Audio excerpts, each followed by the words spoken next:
Hey everyone, Tactics here with my second last Season 2 commentary video where I'll be walking you guys through a plus 22 Theater of Pain run that I did. I do have similar videos for most of the other dungeons over on my channel, so if you're interested, be sure to subscribe and go check those out. In terms of what I'm going to actually be covering in this video, I'll be going through one of my advanced routes for this dungeon, and Theater of Pain is notable because there's two very different routes that I use depending on the Tormented Lieutenant rotation. This run in particular goes over the route where Varuth is located just after the first boss when you jump down, but I may make another video detailing the other route when that's Sagadon instead. Aside from that, I'll be going through everything we did pull by pull, explaining our reasoning behind doing certain pulls in a certain way and what we need to do them successfully, and then giving some advice on how you could potentially change some of these pulls depending on what the affixes are or what your group composition is. Now with that said, let's just jump right into the run here. And we start off with a double Mindsu skip on both these guys, and we just walk right by. This is doable with a few different classes if you don't have a priest for Mindsu. Obviously, Rogue can Shroud, but we do want to save Shroud for just after this boss, which is why we don't invest it. Hunters and mages can just run through this area and then come over here and feign death or invis, if they're able to live that long, of course. And that will let the rest of your party run through here safely. And then we do also then just drag this Bloodhorn into the group here. I hit Starfire instead of Bear form, which is almost killed me, but it's okay. And here we just do this 4-pack together. Enrage is spelling always that Bloodhorn, and we're focusing Desia here. All of our funnel damage going into Desia. The Bloodhorn will just get passive cleave down, just making sure to enrage spell that as much as possible. We have extra kicks going into Necromantic Bolts, but we also have 2 kicks assigned to getting the Searing Death from Sathel. So you want to make sure all those Searing Deaths are kicked, especially because this is a 22 Tyrannical key. So Searing Death is not going to immediately kill you, but it's still very, very scary and very lethal. So you want to try and kick as many of those as possible, because there is going to be that time, of course, when Sathel gets her shield, and you're just not going to be able to actually kick any of those Searing Deaths. So basically, we're tunneling Desia here. You saw that Raging Bloodhorn just kind of passively dive to cleave, even though we're not focusing it. And then Sathel is going to get pushed here as well, below 40%. And then when that happens, we pretty much just ignore Sathel until the shield is done still. Despite that nerf that happened earlier this season, it's still pretty much the play to just ignore Sathel at that point and start damaging the other champions that are alive here. I believe Sathel's going to get pushed soon. We're going to finish off Desia and then focus on Passerin until Sathel actually finishes his shield. But yeah, you see here, I have to invest a lot of defensive on this boss, which is not uncommon because Desia hits so hard, and Desia lived a little bit longer than I would have liked here. But also because I screwed up at the beginning and, you know, 8 melee attacks from all the bosses in Boomkin form, which was probably not ideal right at the beginning of the fight. So, ideally, I wouldn't be this dry on defensives, but it's not the end of the world because in this route in particular, we go straight down into Varuth after this, and then we go into a bunch of not very lethal tank pulls, so you have plenty of time to regen CDs. So if you need to invest the defensive CDs here to survive, 100% do it. You're not going to be super punished later on in the dungeon, at least with this specific route. Let's fast forward a little bit here till we get downstairs. This again, the route where Varuth is right here. We do something different when this is Sagadon.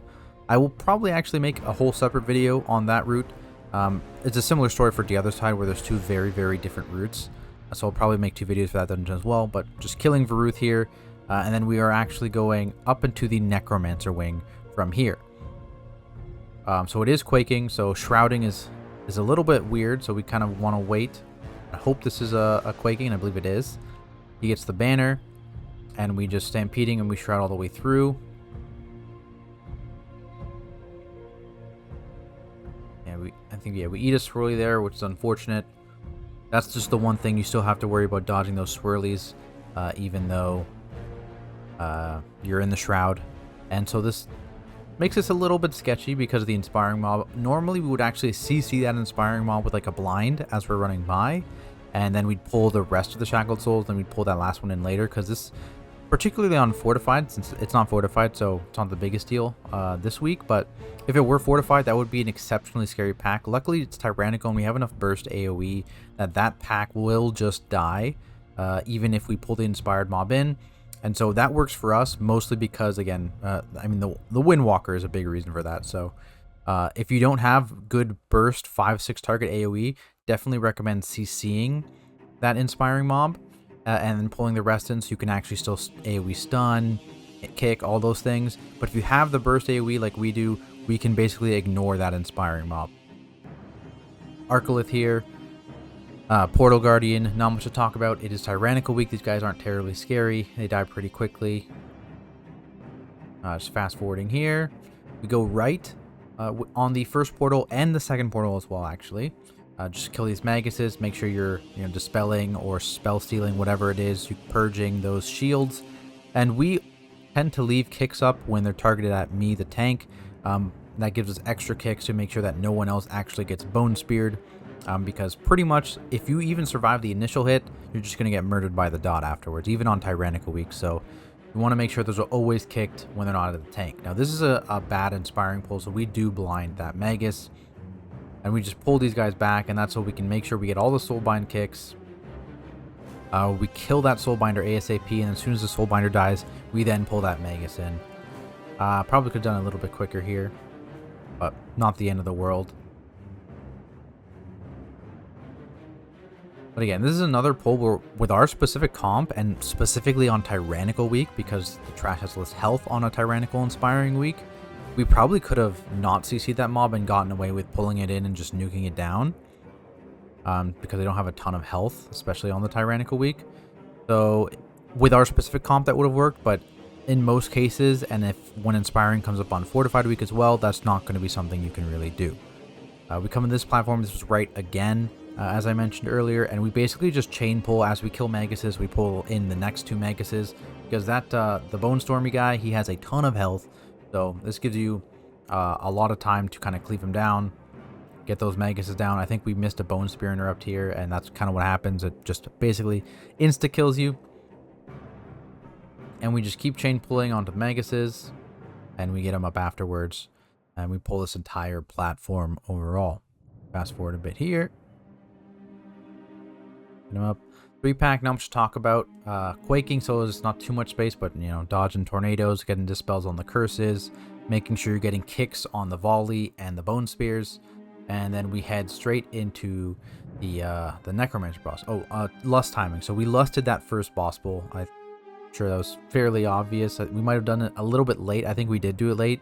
I forgot that I was supposed to be pressing the Bloodlust button because we don't have a real lust in our group. So I think I clicked it late, which probably led to that boss being a little longer than it should have, which makes sense because, again, like I mentioned, Destia lived a lot longer than I was expecting, probably because we didn't lust on pull with LCDs. So lust would definitely be up here. I think we have to wait a little bit for lust to be up now because I lusted late on the first boss. But normally lust would be right up here if you lust on time on that first boss. We can go right into this boss, and this boss is pretty rough. So your hope here is that every single parasite goes on your tank and the DPSer, because obviously a priest can get 2 people dispelled with a mass dispel, right? But any other healer can only dispel 1 person. And when it's on 2 people that aren't the tank, basically what happens is we instant dispel 1 and the other commits a defensive, at least outside of lust, that is anyways.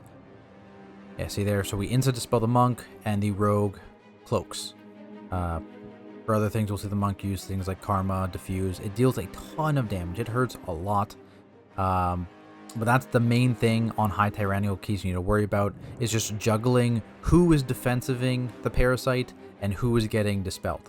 See there, it's on me and the rogue. Rogue just cloaked. He doesn't have CDs, but luckily I am a tank and I can eat every single one of those. So definitely recommend whenever it's on your tank, always dispel the other person. The tank pretty much can always invest a defensive on this fight, right? The only way a tank runs out of defensives is if you get like 3 or 4 in a row, which it normally doesn't happen, but I mean, it can happen.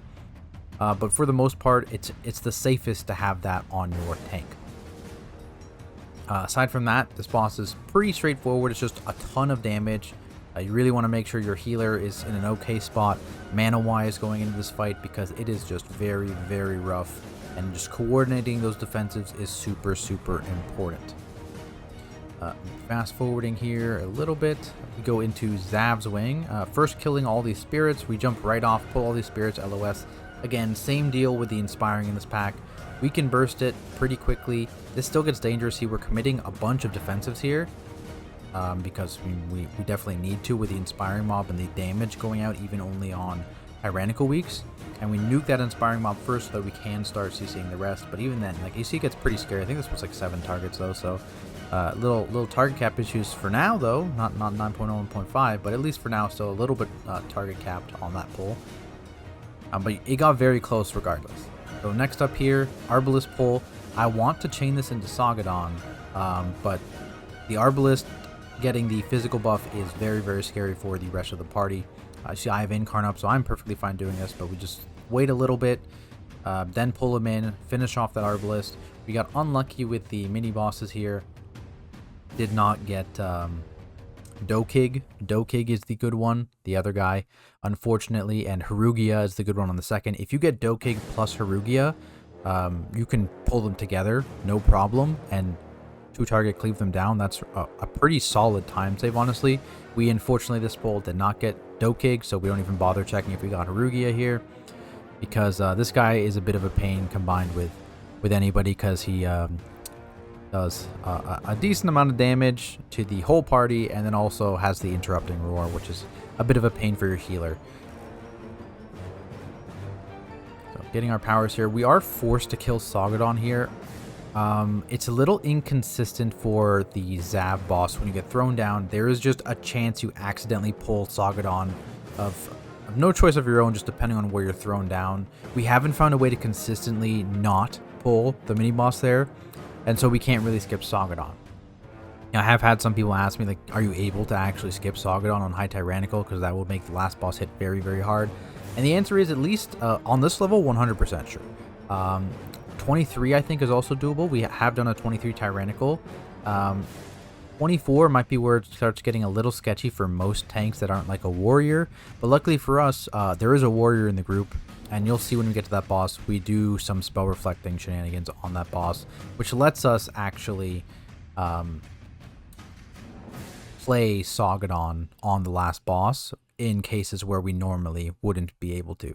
Now, like I said, though, unfortunately, with this positioning of the lieutenants, we have to play Sagadon in the dungeon as opposed to on the last boss, because you might accidentally pull him and murder your entire party on Xav, which would be very bad. But when the lieutenants are in the other positioning, we tend to leave Sagadon up and just play the last boss with Sagadon up, because our group comp lets us do that. But that's probably something I'll go into in the next video I make when we actually go through that specific route. From here, though, we are just, you know, W-keying through this place. We're going to Shroud at the next pack because that's pretty scary. Even also a bad one there, so we got back-to-back bad ones. I believe you get the good one here. Wreck is the good one always on this next pack. We're just waiting for this pack to actually move. There we go, and now we can Shroud through and hug left here. Even if they're not moving, we Shroud through, hug left, and that lets us sneak by. The only problem is when they're at one end or the other, they block off the entire hallway, so you have to wait until they're kind of in the middle-ish or moving towards the middle to actually be able to Shroud past them. Then we just deal with Wreck here. Fairly straightforward. If you get the other one, your range can LOS right here with the Ricocheting Blade and never get hit by it. Basically, you start right here. As soon as you get targeted by Ricocheting Blade, you immediately move. Don't finish your cast. Immediately move behind the thing, and you will be perfectly fine. That works in the other area as well if you get the Ricocheting Blade, people. But in general, you know, if you LOS it mid-cast, it will just stop it. It won't target someone new, so that's one way you can deal with that, especially on higher fortified keys. Going into Xav here, at this point, we will basically lust when we lust. I think this is another one where I just straight up forget to lust. I think this was one of our first dungeons we've played in a while without a Bloodlust in the party, so not used to having the responsibility of pressing the Bloodlust button. I get Nature Lock there, so for those of you who play tank or melee and are not aware, that circle does interrupt you no matter where you are, and I just lost my entire Convoke and I was pretty mad, so don't do that. Luckily, I don't think I had my Convoke quaked very much this week. I tend to do that a lot too. Just not used to having to worry about casting rules, but yeah. A little bit annoying, but pretty much we don't quite have a banner ignore comp. We're close. It's very, very close. The main problem is the priest. The warrior is pretty fine with leap and intervene. Of course, druid's fine. Rogue is pretty fine. The monk is perfectly fine. But yeah, it's a little rough. And I don't think we quite have the burst single target damage to kill Xav fast enough. Like maybe on Fortified Week we could do a no banner strat, especially if we had Lust for it. But specifically, Tyrannical and specifically our group comp, we just don't quite have the movement, I don't think, to reliably live with banners up. So we're hitting the boss. As soon as they come up, we should have pressed Lust, by the way. So you see Lust is almost off CD. Obviously, again, if I had Lusted at the right time on the first boss, it would have been up by now. But basically, they come back and you would Lust. So 2, 3, we should have Lusted here, pretty much. And this would have... I don't think it changes too much. We Lusted a little bit later, but it's not the end of the world because we noticed we hadn't Lusted yet. But it ends up being a terrible Bloodlust that we use just to get it on CD. But this is where we should have Lusted. Just finish off the boss, because that's the point right when everyone is back up and you have the 40 seconds to just hit the boss before anyone gets sent down, right? So would have been a good spot to Lust. Oh well.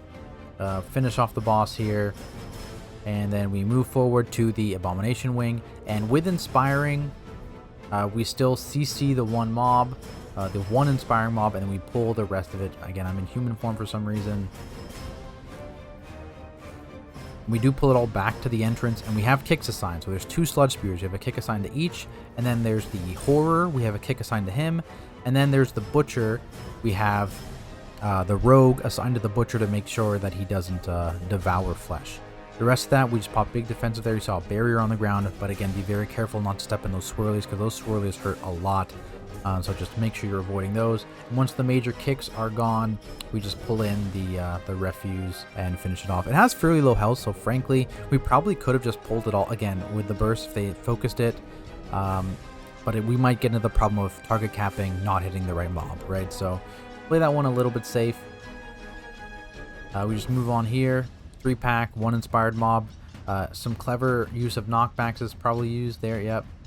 Just to make sure you can get both Withering Discharge kicks. It's not going to kill you probably if 1 Withering Discharge goes off. It's just a little bit rough, but ideally you try and get all of the Withering Discharges.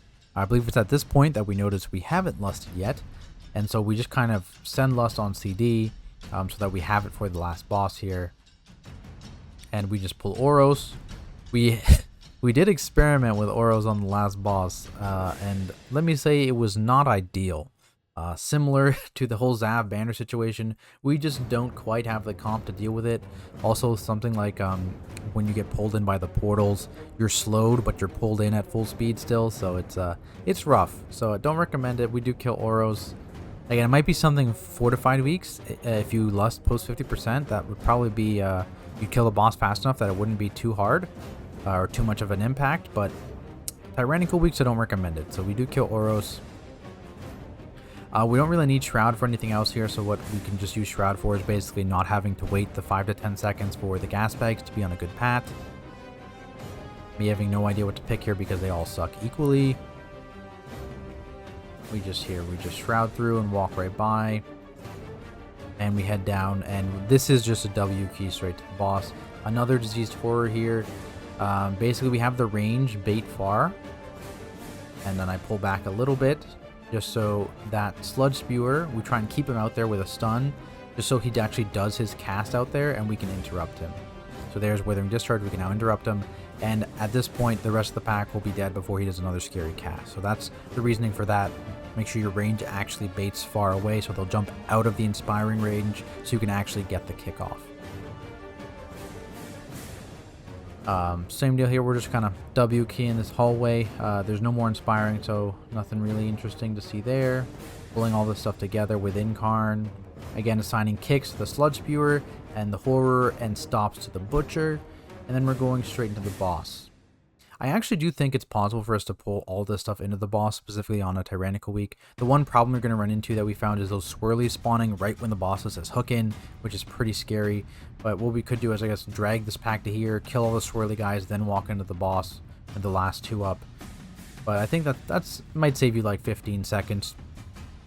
But that's something you could do, and especially top. I think top is one of the tighter keys, timers, sorry, for higher keys. It's pretty rough, especially if you don't have a Necrolord, which we didn't for a while. We now have. We had the Windwalker in this group, which the Necrolord buff in here is pretty solid, pretty 10 out of 10. But without that buff, it's a very tight timer. Even with the buff, I think it's a pretty tight timer. Gorechop, not too much to discuss here, right? You're just dancing through these chains. Make sure as a tank you're having some sort of defensive up for every single smash, rotating through them, asking for externals if you need them. It does hit fairly hard, but like things like an Iron First Act combined with a Frenzied Regen work fine as a mitigation for it, even on this high Tyrannical key. So it's not the biggest deal. Just make sure you have something for it. Boom can form, just eat it, you know, who cares? But we're just finishing off this boss. See, Lust is a little bit slow, and that is, again, the whole chain reaction of, you know, not used to lusting, and just not lusting at the right times here on this specific run. But it's not the end of the world for our comp anyways. We're not super high, our DPS specs aren't extremely affected by Bloodlust. There's obviously a positive benefit to every spec in the game, but this specific comp, none of them are one of like the top tier Bloodlust specs anyways, so it's not the end of the world to have the shitty Bloodlust, but it's also probably ideal to lust at the correct times, like I mentioned.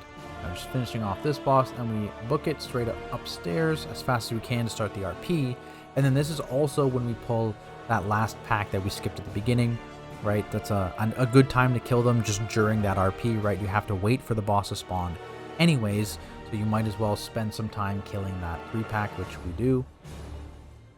I believe I commit Incarn to it as well, because even on Tyrannical, these guys don't tickle. They hit pretty hard, and this will give me Incarn when I need it, because I want Incarn up in that second part of this fight over here, and this is a pretty long boss fight. And so, not a big deal popping Incarn here just for safety, so your healer doesn't have to commit anything at all to you, and they can save that stuff for the boss.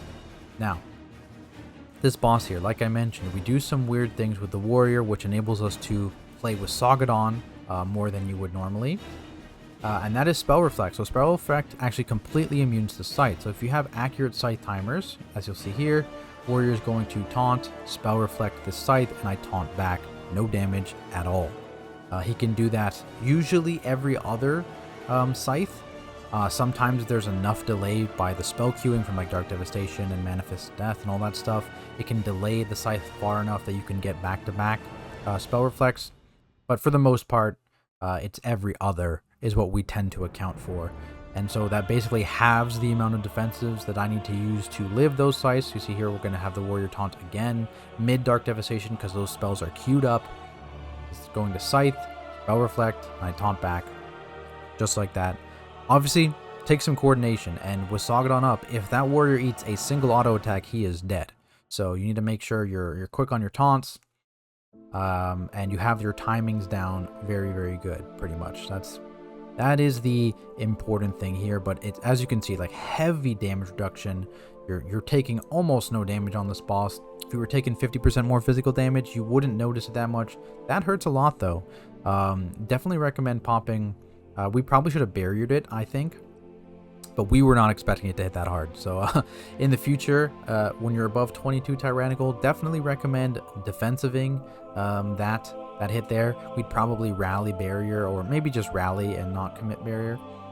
But that's pretty much how we would. That's pretty much the fight. Actually, that's also pretty much the dungeon. Full walkthrough of a plus 22 Theater Pain with Tormented on Tyrannical even, and showing off how you could potentially deal with that last boss even with Soggodon.